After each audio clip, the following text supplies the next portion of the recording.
lang ang tuligsa nila tungkol sa pananampalataya ng simbahang Katoliko, kundi yung ginagawa nilang panlalait pa kay Attorney Maruel Liasos, mga kapatid.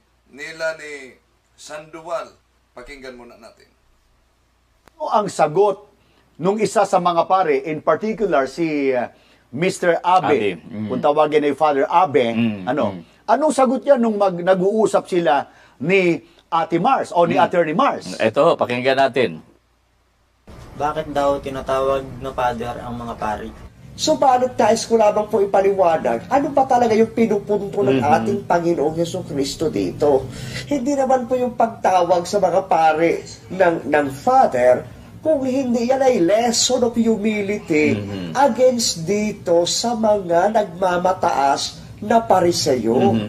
Na gusto nilang sila'y tinatawag na ama upang iangat nila ang kanilang mga sarili at nakalimutan na nila na ang tunay talagang ama na dapat na pinararangalan ay ang Panginoong Diyos Ama na nasa langit. Tama ho ba ito, Ay, Father? tama po iyan, Attorney Mars. Yan po talaga yung ibig sabihin ng ating Panginoong Jesus. Yan ang sagot nila, kapatid na Ramil, na yun daw na uukol sa Mateo 24 o 23:9. Ang pinupunto do ng ating Panginoon Jesucristo ay yung tinatawag nilang lesson of humility o kababaang loob. Ni Father Abe, kung bawal talaga ang pagtawag na Father sa lahat ng tao, ano ang tawag nila sa kanilang ama? Pwede ba umanong tatawagin na lang na ina?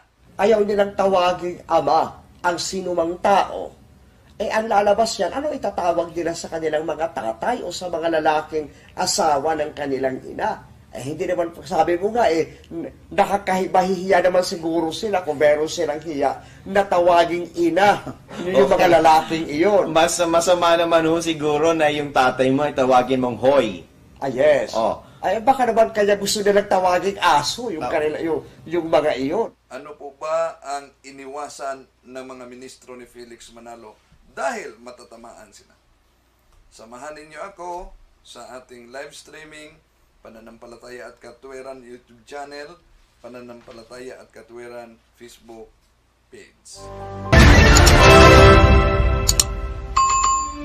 Kumusta sa lahat nating mga kapatid na nagsubaybay sa atin ngayon? Itong inyong lingkod, muli, Brad Wendell Talimong, makasama ninyo mga kapatid. At sa pagkakataong ito, ating itatama yung nagpakilalang nasa tamang daan umano.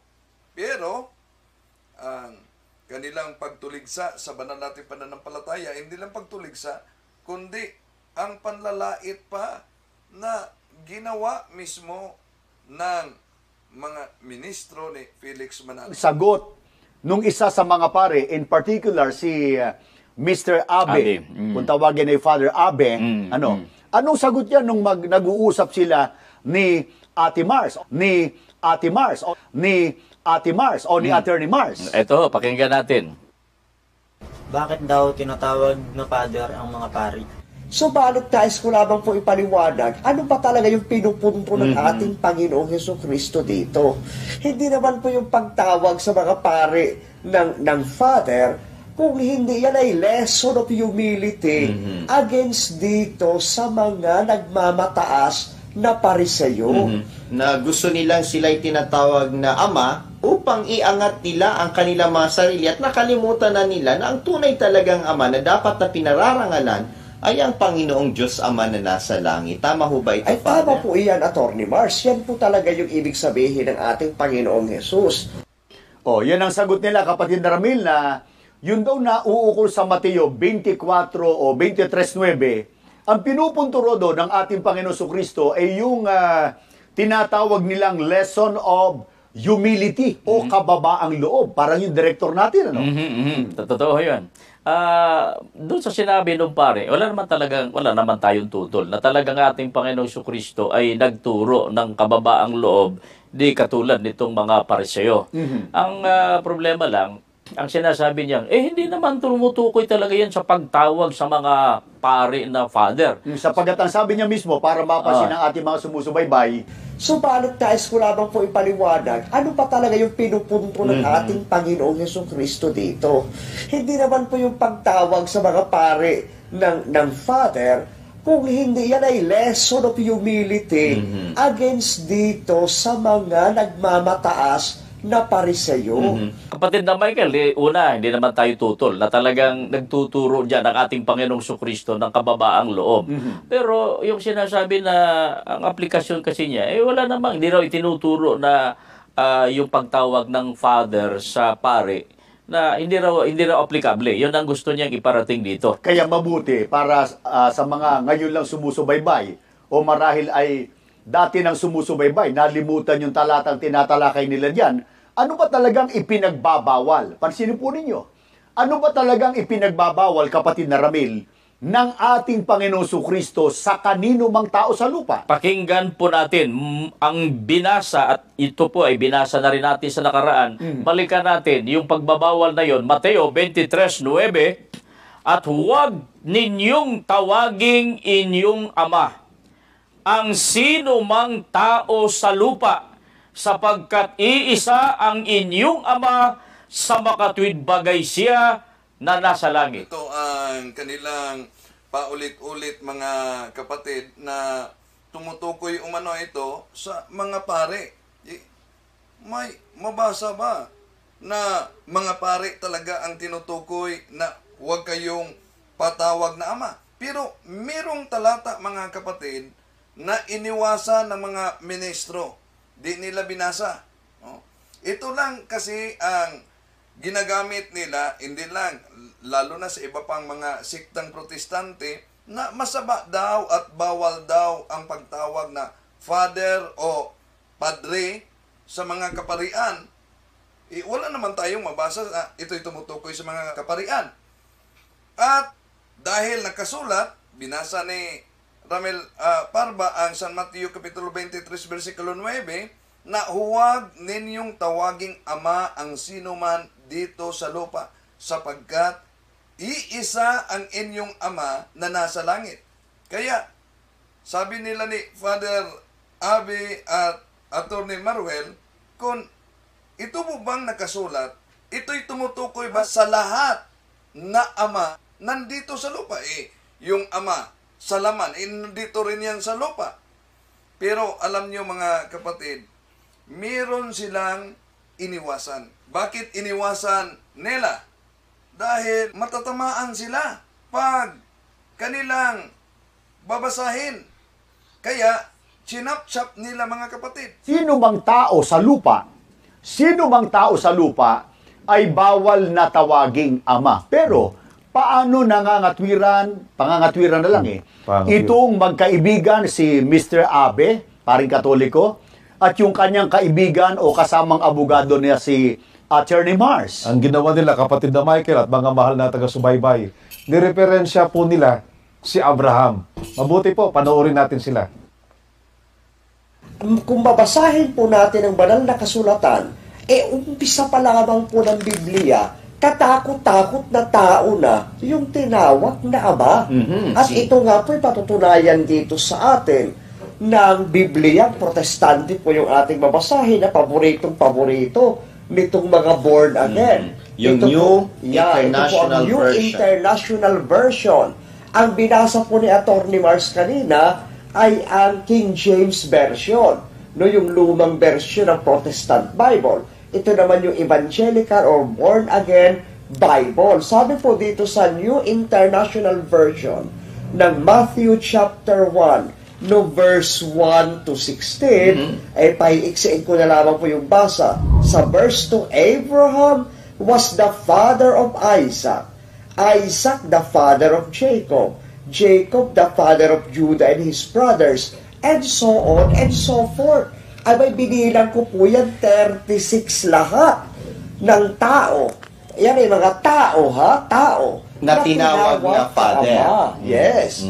At yan po ay sa pasimula pa lamang ng bagong tipan sa aklat ni San Mateo ay talagang pinulbos na ng pagtawag ng Father doon sa Matthew chapter 1 verse 1 to 16. O, kapatid na Bobby, yan ang sinasabi ng mag-BFF. Si Attorney Mars at saka si Mr. Abe na pari ng simbahang Katoliko. Rinig niyo ang pahayag ni Michael Sandoval, mga kapatid, na Mr. Abe daw. Bakit? Bawal umano magtawag na Father. Pero, pakinggan natin, hindi ba itong tinawag niyang Mr. Abe, tinawag din niyang Father Abe? Pakinggan natin si Sandoval. Sumusubaybay agad ang iminamatwid po ni na Attorney Mars at ni Father Abe. Medyo natawagan po ako ng pansin doon sa Attorney Mars. Attorney Marwil, yung kasama nung paring si lang Father Abe. Pero ang tawag niya, Attorney Mars. Baka yan ang palaya del Opo, Mars. Will. O, ang tawagan Mars. So, akala ko ba bawal ang pagtawag na Father? Naku, makakalimutin na talaga itong si Sandoval, mga kapatid. Kaya nga tinatawag niya Mr. Abe. Pangangatwiran na lang eh. Pangangatwiran. Itong magkaibigan si Mr. Abe, paring Katoliko. Bakit Mr. Abe ang tawag niya? Dahil bawal ang pagtawag na Father. Sino mang tao sa lupa ay bawal na tawaging ama. Mr. Abe ang tawag niya, mga kapatid, dahil toro ng INC na tatag ni Felix Manalo na bawal tawaging Father. Pero hindi nga ba siya tumawag na Father? Makakalimutin sa aral itong si Sandoval. Po natin, mga mahal namin sumusubaybay, agad ang iminamatwid po ni na Attorney Mars at ni Father Abe. Medyo natawagan po ako ng pansin doon sa Attorney Mars. Attorney Marwil, yung kasama nung paring si lang Father Abe. Pero ang tawag niya, Ano nga ba talaga, kuya? Ha? Bawal ang pagtawag ng Father, kaya Mr. Abe kaibigan si Mr. Abe o Father Abe. at ni Father Abe. Medyo natawagan po ako ng pansin doon sa Attorney Mars. Attorney Marwil, yung kasama nung paring si lang Father Abe. Mga kapatid, ito ang palaging ginagamit nila sa Mateo 23:9 at lilinawin natin ito. Dahil isa ito sa mga ginagamit nila sa kanilang propaganda, sa kanilang mga pandoktrina, at lalo na sa iba't ibang mga nagsulputang sikta na tatag lamang ng tao at sa siktang tatag ni Eliseo Soriano at ni Felix Manalo. Mga kapatid, ang problema kasi ng iba't ibang sikta ay litra por litra ang kanilang pag-unawa sa verso sa Biblia. At gagamit sila bilang akusasyon laban sa simbahang Katoliko. Kung ganon, mga kapatid, na litra por litra bawal ang pagtawag sa sino mang tao dito sa lupa. Sa Biblia ba, wala bang tinatawag na spiritual father? Mamaya, patunayan natin, mga kapatid. Kaya kung absoluto ito na bawal ang pagtawag ng sino man na nasa lupa na ama, anong tawag nila sa kanilang ama sa laman? Ayaw nilang tawaging ama ang sinumang tao. Ang lalabas yan, ano itatawag nila sa kanilang mga tatay o sa mga lalaking asawa ng kanilang ina? Hindi naman, sabi mo nga, nakakahibahihiya naman siguro sila kung meron silang hiya na tawaging ina. Yung mga lalaking iyon. Mas masama naman ho siguro na yung tatay mo ay tawagin mong hoy. Yes. Oh. Baka naman kaya gusto nilang tawaging aso yung kanila yun. Yun ang pahayag nila ni Atty. Maruel at Father Abe Arganiusa kung bawal talaga. Pero ayon kay Bobby Fernandez, okay lang sa ama natin sa laman. Ang ating ama na asawa po ng ating ina ay ating ama sa laman yan. Kapatid na Michael, mababasa natin yan sa Hebreo 12:9. Ang Diyos naman ay ama o pinagmulan ng lahat ng kaluluwa. Nabasa na yan sa Ezekiel 18:4. Sa makatwid, magkaiba po ang pagkaama ng asawa ng ating ina sa pagkaama po ng ating Panginoong Diyos. So, pansinin nyo ang ginagamit nila na talata sa San Mateo Kapitulo 23:9. Pero alam nyo ba na ang talatang ito, mga kapatid, ay chinapchap talaga ng mga ministro at ibang mga pastor? Dahil ito lang ang kanilang palaging ginamit. Kaya nga, ito ang kinuha nila sa video nila ni Father Abe at Attorney Maruel. Hindi at iniwasan din nila ni Bobby Fernandez at ni Michael Sandoval, pati na ni Ramel Parba, ang pahayag nila ni Father Abe, bakit niyo pinutol? Dahil ang verso lamang sa San Mateo Kapitulo 23, versikulo 9, huwag ninyong tatawaging ama ang sinumang tao sa lupa. Sinumang tao. Kaya, ang sabi nila ni Father, ito po ba'y absoluto? Ano po ba ang konteksto nito? Dahil kung ito'y absoluto, pati ang ama natin sa laman, dahil tao sila na nasa lupa, hindi pwedeng tawaging ama. Pwede pala umano. Ang hindi pwede umano, ayon kay Fernandez, yung pagtawag na spiritual father umano. Kung tingnan natin, may chinapchap ang mga ministro ni Manalo at ibang mga sikta. Ang talata sa Biblia, hindi nila binanggit at hindi nila binasa at hindi nila sinagot yung pahayag nila ni Father Abe. Bakit? Kanilang iniwasan ang verse 8 at ang verse 10.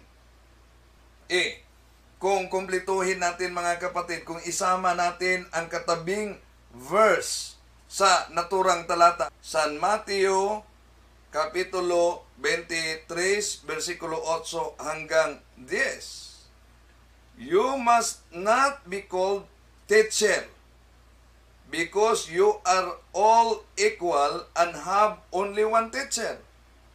And you must not call anyone here on earth Father, because you have only one Father in heaven. You must not be called teacher, because you are all equal and have only one teacher. Sa ibang talata at ibang salin, mga kapatid, ang nakasulat talaga, huwag kayong tatawag na leader, teacher nito. Kaya yun ang pinutol, hindi yan sinagot nila ni Fernandez at iniwasan yan nila ni Ramel Parba. Dahil pagtatalakayin nila, may matatamaan sila. Bakit? Una, kinikilala nila si Manalo na leader. Ikalawa, meron silang New Error University. Di po ba maraming nag-aaral doon? Maraming mga guro doon. Anong tawag nila sa guro? Dahil nakasulat sa naturang talata na huwag kayong tatawag na teacher. Ilang po yan, Brother Mars. Kung atin pong titignan o babalikan yung nauna pang talata dyan, hindi lang yung pagtawag ng ama ang tinutukoy ng talata. Pakibasa po. Datapwat huwag kayong patawag na rabay, sapagkat iisa ang inyong guro, at kayong lahat ay magkakapatid, ayon sa Mateo 23:8. Sa makatwid, Father, meron ding pagbabawal, ayon sa ating binasa, na tumawag ng guro. Yes. Pero napuna po natin, lalo na sa mga protestante, mga may Sunday school teacher sila, ang tawag din naman nila sa kanilang mga tagapagturo o mga mangangaral ay mga guro o teachers. So sa makatwid, lumalabag din sila sa utos ng Panginoong Hesukristo. Yes, at lagi po nating tatandaan na hindi po lamang itong mga born again ang merong mga schools. Kahit naman po itong iglesia ni Felix Manalo, meron din paaralan. At ang tawag din nila doon sa mga takapagturo nila ay guro. Kaya nga, iniwasan nila ang naturang talata, mga kapatid. At sa kanilang pag-iwas, iginiit nila na bawal umanong tatawagin yung spiritual father. Dahil ang papa ay tinatawag na ama sa espiritu, bawal yan. Ginamit pa ni Parba ang Aklat Katoliko, mahilig talaga sila at magaling mag-research. pero hindi lang magaling umintindi, no? Ang aklat ni James Cardinal Gibbons, pananampalataya ng ating mga ninuno. Pakinggan natin si Parva. At sa mga, siyempre, mga pare mismo ng Iglesia Katolika, ang babasahin ko po sa inyo, itong isang aklat ng Iglesia Katolika, sinulat ng mga pare. Sumulat nito ay si Cardinal Gibbons. Siguro, pinakamabuti, pakita natin yung pinaka-first page kasi may picture diyan si Cardinal Gibbons. Ayan, ito yon. At ito pong aklat na ito, tinagalog ni Rufino Alejandro. Ito ay hindi ho paratang, mababasa natin sa pahina 143, ganito ang ating mababasa. Ang mga papa ay di lamang matatapat na ama sa espiritu, kundi matitigas at matatapang na tagapamahalang sibil. Dito sa ating binasa, niliwanag sa atin ng kanilang aklat. At mabuti naman, mismo sila ang nagbigay ng informasyon na yung kanilang papa ay matatapat daw na ama sa espiritu. E doon po sa ating binasa kanina. At yung binasa ko kanina na magandang balita Biblia, salin po ng mga Katoliko at Protestante. Huwag silang magkamali na baka isipin nila ito'y ating Biblia. Translation natin. Actually, hindi tayo nag-translate ng Biblia para sila na mismo, yung mismong translated nila na Biblia, ang magagamit natin para sa pagsasabi ng katotohanan. Ilang bisis na mga kapatid, inaamin ng mga ministro, wala silang sariling salin ng Biblia. Ibig sabihin, sila po'y nangungopya lang ng Biblia. Nangungopya. Di po ba very illogical na yung nangungopya ay nagiging tama at yung kinukopyahan nila ang nagiging mali. Ipalitaw nila na sila ang tama. Okay. So, yun ang pahayag ni Parva na nasa aklat ni Cardinal Gibbons na tinatawag umano na spiritual father ang Santo Papa, lalo na ang mga kaparian. Pero, kumuha lang sila ng maliit na pahayag nila ni Attorney Maruel at ni Father Abi, yung ibang pahayag, iniwasan na nila dahil mabubuko sila. Bakit? Hindi ba tinalakay nila ni Father Abi na sa Biblia may tinatawag na spiritual father? Pagkat yung ating pagkapari ay pakikisalo sa pagkapari ni Kristo, tinutularan lamang natin yung buhay at ginawa, no, yung halimbawa ng ating Panginoong Hesukristo at na siya namang tumulan sa Ama natin sa langit. At yung pagtawag naman ng Ama sa mga tao, sa sino mang nasa langit at sa lupa, ay hindi naman ito labag sa banal na kasulatan kung tayo lumulod sa harap ng Ama at kinikilala natin siyang Ama, at yung pagtawag natin sa sino mang Ama sa langit at sa lupa ay ang pinanggagalingan nun ay ang Ama mismo. At yan ay babasahin natin dito sa Biblia ng Sambayan ng Pilipino na napakalinaw po para sa kabatiran ng ating tagapanood. Ito po ang ating mababasa sa 3:14 hanggang 15 ng Efeso.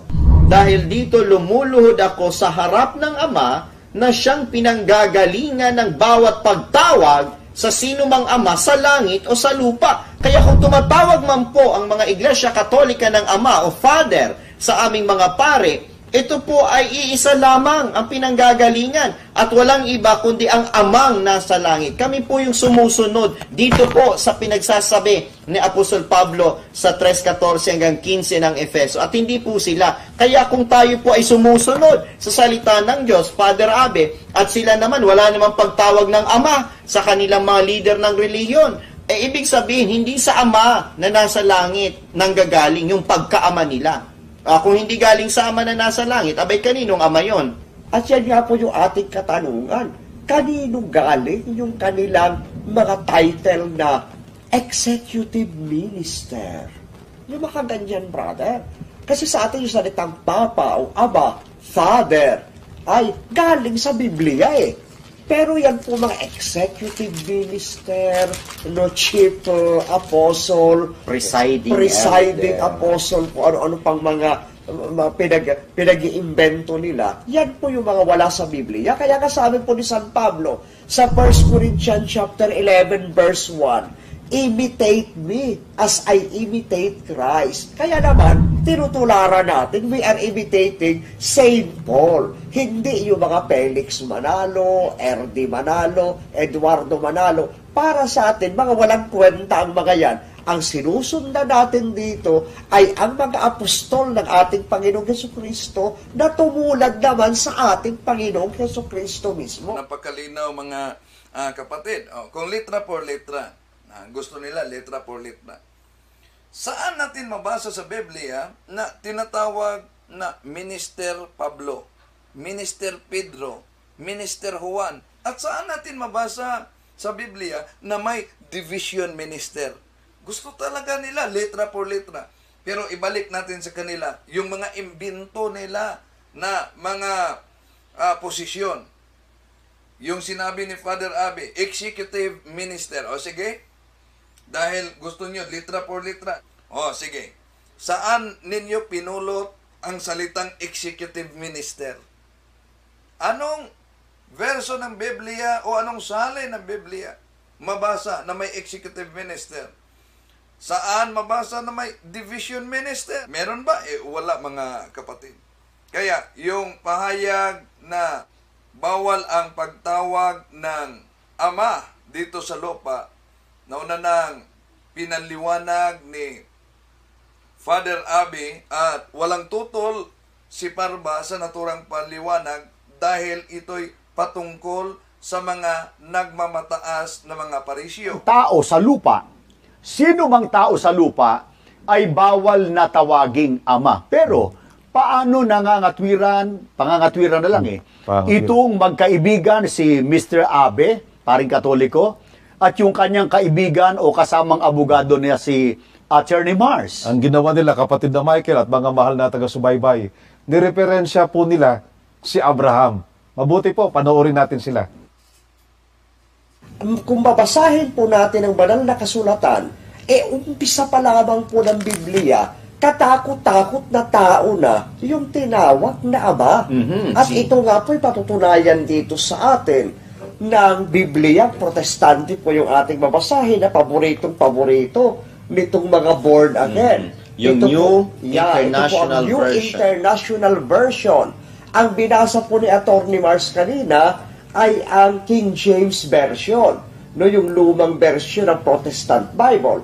Ito naman yung Evangelical or Born Again Bible. Sabi po dito sa New International Version ng Matthew chapter 1, no, verse 1 to 16, ay paiiksiin ko na lamang po yung basa. Sa verse 2, Abraham was the father of Isaac, Isaac the father of Jacob, Jacob the father of Judah and his brothers, and so on and so forth.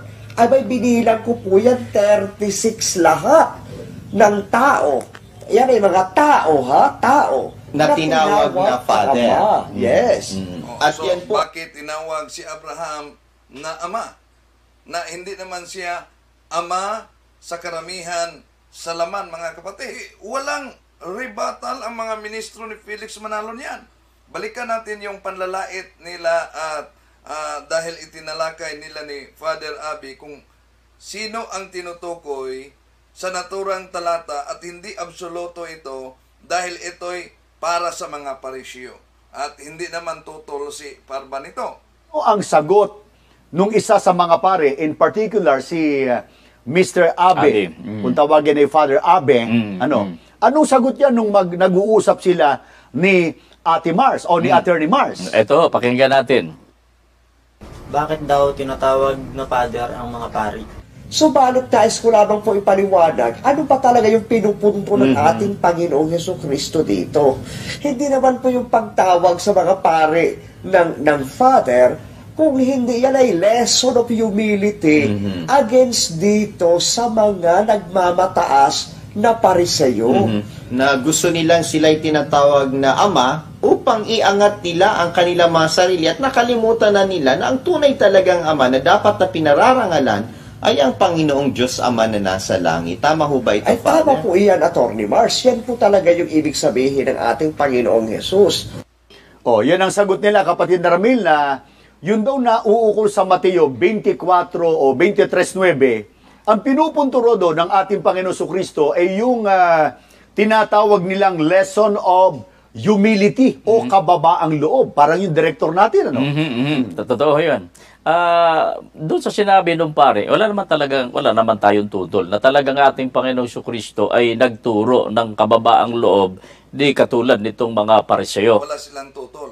Pero tutol tayo sa sinabi nila, ito'y patungkol sa mga pare ng Simbahang Katoliko. May mabasa ba na ito'y patungkol sa mga pare ng Simbahang Katoliko? Bakit?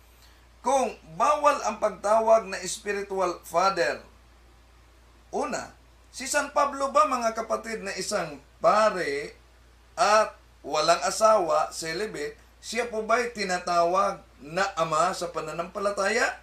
Pakinggan natin sila si Atty. Maruel at Father Abby. Maging sa bagong tipan na Father, yung mga apostol, kagaya ni Apostol Pablo, nagpapakilala din silang ama. At alam naman nating si Apostol Pablo ay walang asawa at mga anak. So lumalabas dito na si Apostol Pablo ay spiritual father din. Yes. So sa anong sentido o sa anong pamamaraan na ikinukonsidera ni Apostol Pablo ang kanyang sarili bilang isang spiritual father? Sapagkat siya ay naging ama kay Kristo sa pamamagitan ng Ebanghelyo. Siya mismo yung nagpakilala. At ito po'y babasahin natin sa unang Korinto, Kapitulo 4, versikulo 14, patuloy hanggang 15. Ito po ang ating mababasa. I write not these things to shame you, but as my beloved sons, I warn you. Yung sinusulatan niya, Father, ang turing niya ay mga anak. Kung mga anak niya yun, ano din ang turing niya sa kanyang sarili? Ituloy po natin ang basa sa versikulo 15. For though you have 10,000 instructors in Christ, yet have ye not many fathers? For in Christ Jesus I have begotten you through the gospel. Sa makatwid, maging si Apostol Pablo ay kinikilala, inihaharap niya ang kanyang sarili bilang ama kay Kristo sa pamamagitan ng Ebanghelyo. Ganon din naman po ang role ng ating mga kaparian, di ho ba? Napakaganda po yan, Brother Mars, at talaga namang kitang-kita na si Apostol San Pablo mismo, tulad ni Abraham, ay pinahayag niya ang kanyang sarili bilang ama. Hindi po physical na ama, hindi biological, kagaya ka ng sabi ni Atty. Mars, walang asawa't anak si Apostol San Pablo. Subalit, siya ay pare ni Kristo. Ay saan po natin mababasa yan na siya ay pare ni Kristo? Dito po sa Romans chapter 15, verse 16. Sundan po muna natin itong 15. I have been bold because of the privilege God has given me of being a servant of Christ Jesus to work for the Gentiles. I serve like a priest in preaching the good news from God, in order that the Gentiles may be an offering acceptable to God, dedicated to Him by the Holy Spirit. Dito po natin makikita, mga minamahal na kapatid, na si Apostol San Pablo ay naglilingkod kay Kristo bilang isang pare. At siya nag-aalay ng sakripisyo para sa mga tao. At napakalinaw naman doon ito, inihaharap ni Apostol Pablo ang kanyang sarili bilang ama. At dyan sa yung binasa sa Roma 15, inihaharap niya ang kanyang sarili bilang pare. At ang binasa kanina ni Father Abe ay ang Good News version. At dito naman natin babasahin sa Tagalog na salin ng Biblia ng Sangbayan ng Pilipino, yung Roma 15:16. At ito'y napakalinaw kung ano ang pagkilala ni Apostol Pablo sa kanyang sarili. Ito po ang ating mababasa. Upang maging katiwala ni Kristo Jesus para sa mga bansang pagano at naging pari ako ng Ebanghelyo ng Diyos upang ang mga pagano'y maging banal na hain sa Espiritu Santo at maging kalugod-lugod sa Diyos.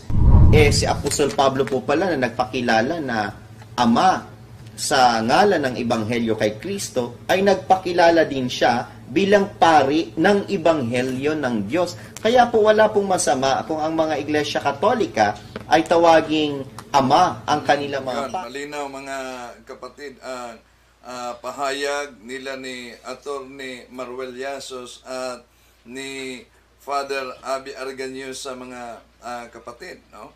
Kaya, kung balikan natin ang konteksto na pinutol, chinap-chap nila, yun lang ginagamit na call no man's father.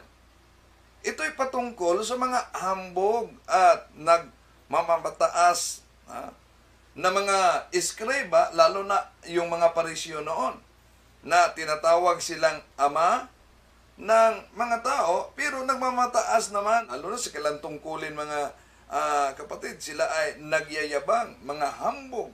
Yun ang kinundina ng ating Panginoong Hesukristo.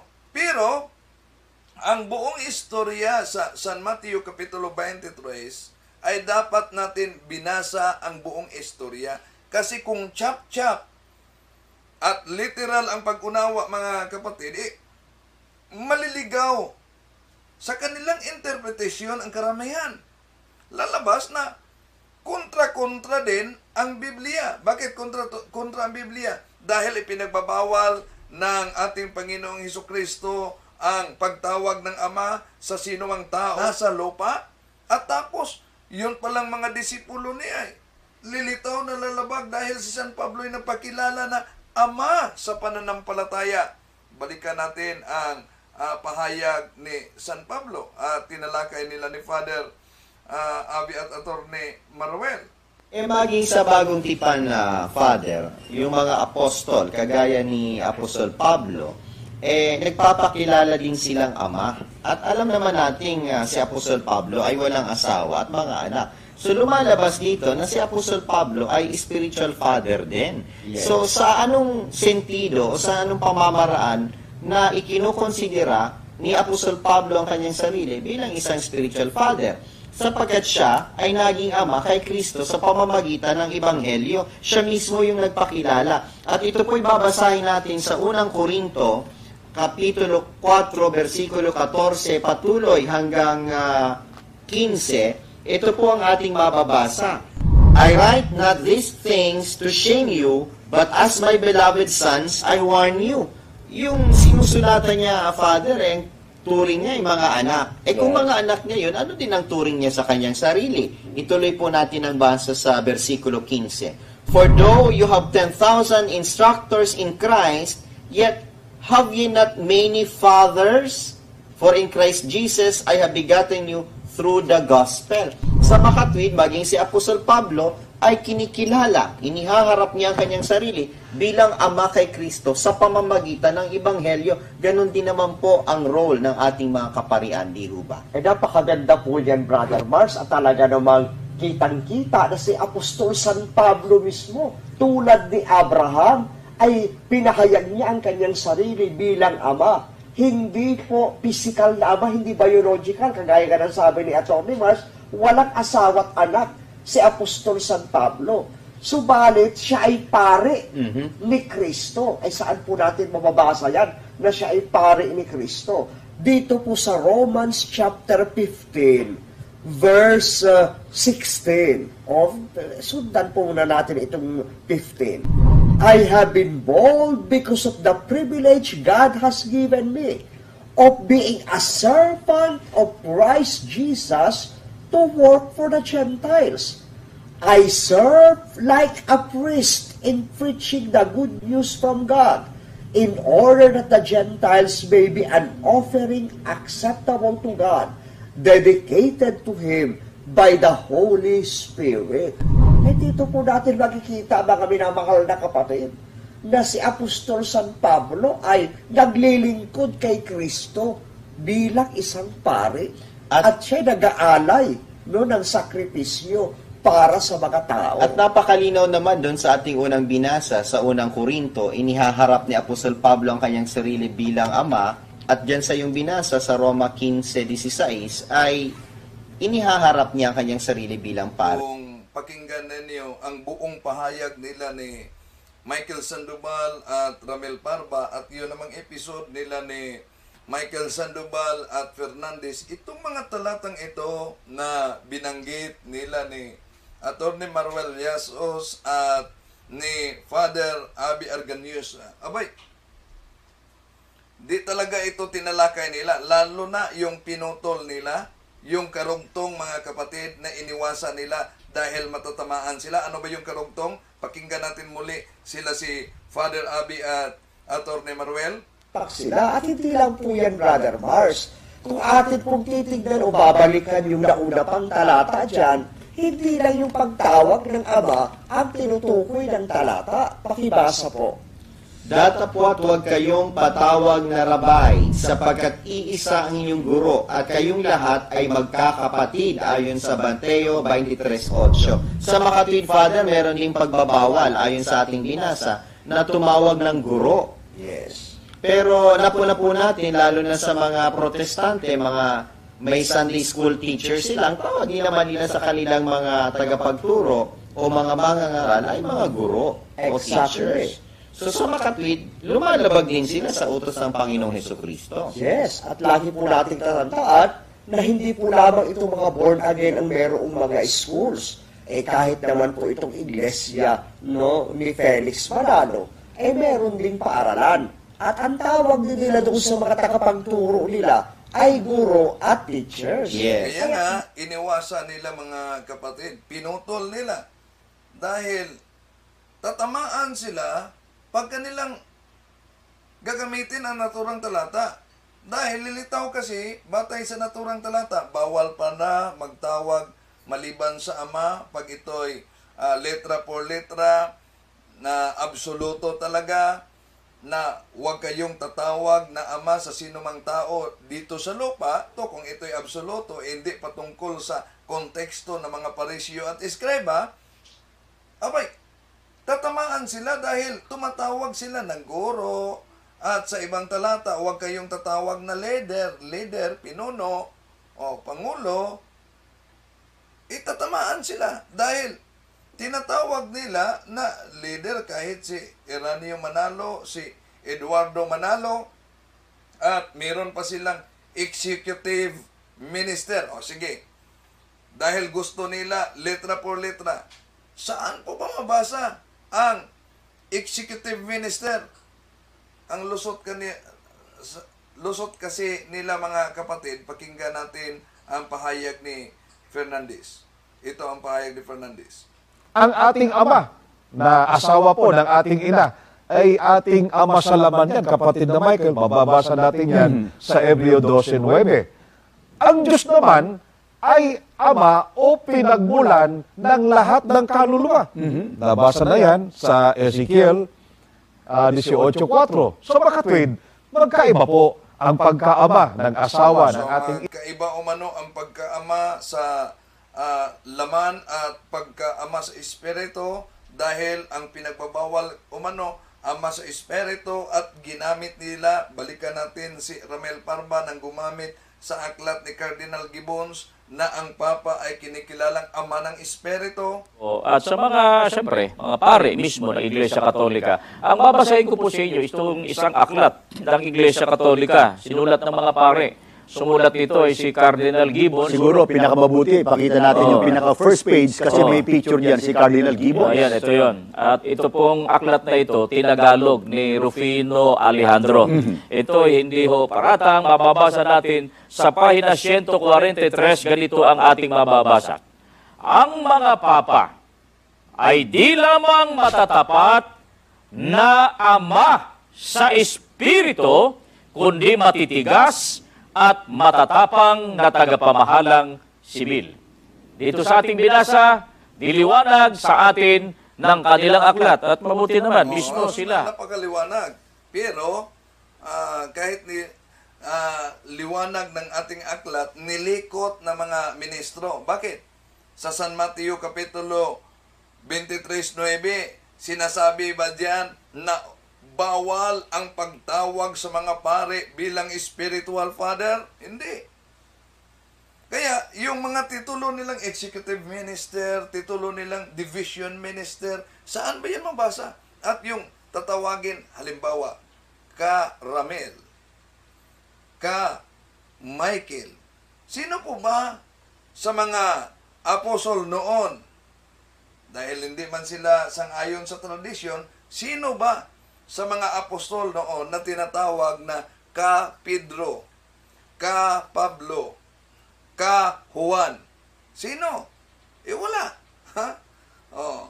Kaya mga kapatid, itong mga pinutol nila, napakalinaw po na pinutol nila ang naturang talata dahil tatamaan sila. Pero, bakit ba si Sandoval tumatawag naman na Father kay Father Abi kung balikan natin ang kaniyang pahayag? Itong magkaibigan si Mr. Abe, Mr. Abi, paring Katoliko umano mga kapatid. Pero, makakalimutin talaga ito si Sandoval. Bakit? Mr. Abi, ginawa naman niyang Father Abi. po natin mga mahal namin sumusubaybay. Agad ang iminamatwid po ni na Attorney Mars at ni Father Abe. Medyo natawagan po ako ng pansin doon sa Attorney Mars. Attorney Marwil, yung kasama nung paring silang Father Abe. Pero ang tawag niya, So, ayun, mga kapatid, no? Ayan, may message si Sineta sa kanyang channel na harap pa umano ako kay Sandoval. Pag-usapan natin. Pero, pag may public debate, dahil mahilig kayong may kondisyon, lalo na nag-challenge kayo kay Soriano may kondisyon. Ito lang ang very simple condition kung sakaling pagkatapos ng pandemya, meron na pong merong maganap na public debate. Dahil maganda talaga yun mga kapatid. Dahil educational purpose, no? Di ba? Pero, ito kondisyon natin. One-on-one. Ano po bang ibig one-on-one?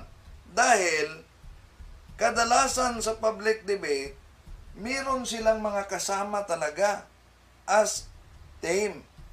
Merong taga-basa ng kanilang guide kung anong aklat ang nagamit na, i-check nila yon.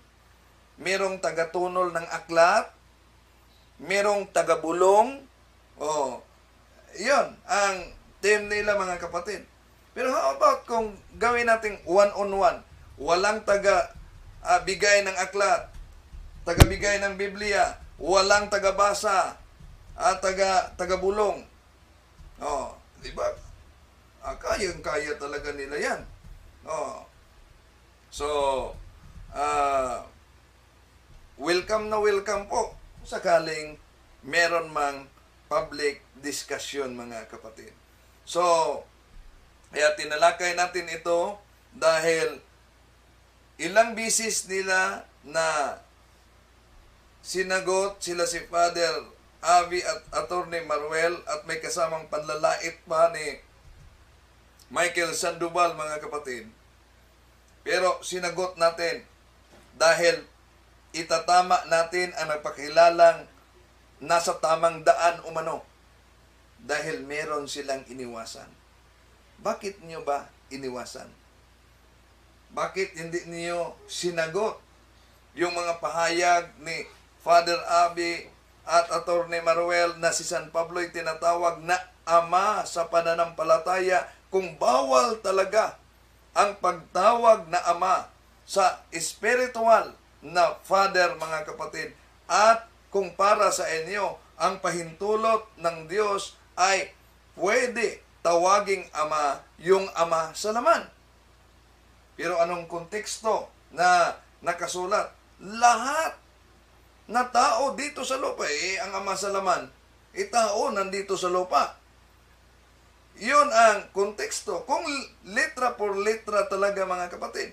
Pero nauna natin na tinalakay na yun pala ay patungkol sa mga Saduseo, sa mga Pariseo, at hindi patungkol sa mga pare ng simbahang Katoliko.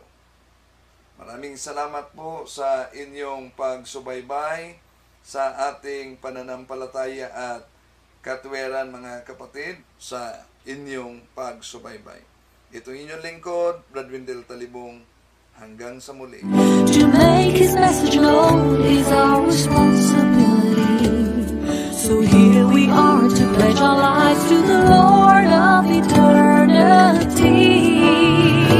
I am Catholic, I am alive, I am the gospel, I am the light. I am Catholic, I am alive, I am the